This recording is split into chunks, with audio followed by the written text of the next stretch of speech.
যাকে সাজেকও বলা হয়, বাংলাদেশের রাঙ্গামাটি জেলার একটি মনোরম উপত্যকা, যা ভারতের মিজোরাম সীমান্তের কাছে অবস্থিত। এটি চাকমা, মারমা এবং ত্রিপুরার মতো আদিবাসী সম্প্রদায়ের আবাসস্থল। ঐতিহাসিকভাবে এই অঞ্চলটি পার্বত্য চট্টগ্রামের অংশ ছিল, যা ব্রিটিশ ঔপনিবেশিক প্রশাসনের অধীনে স্থানীয় উপজাতি প্রধানদের দ্বারা শাসিত ছিল। ১৯৪৭ সালে ভারত বিভাগের পর এটি পূর্ব পাকিস্তানের, বর্তমানে বাংলাদেশ, অংশে পরিণত হয়। বছরের পর বছর ধরে কঠিন যাতায়াতের কারণে এই অঞ্চলটি দুর্গম ছিল, কিন্তু সাম্প্রতিক সড়ক উন্নয়ন পর্যটনকে বাড়িয়ে তুলেছে।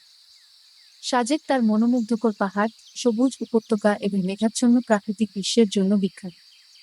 এই অঞ্চলে একটি সমৃদ্ধ সাংস্কৃতিক ঐতিহ্য রয়েছে, যেখানে আদিবাসী ঐতিহ্য, অনন্য খাবার এবং প্রাণবন্ত উৎসব রয়েছে। সৌন্দর্য সত্ত্বেও সাজেক আদিবাসী গোষ্ঠী এবং বসতি স্থাপনকারীদের মধ্যে জমির বিরোধ দেখেছে। তবে এটি বাংলাদেশের একটি শীর্ষ ভ্রমণ গন্তব্য হিসাবে রয়ে গেছে, যা তার শান্তিপূর্ণ পরিবেশ এবং অত্যাশ্চর্য প্রাকৃতিক দৃশ্যের জন্য দর্শনার্থীদের আকর্ষণ করে।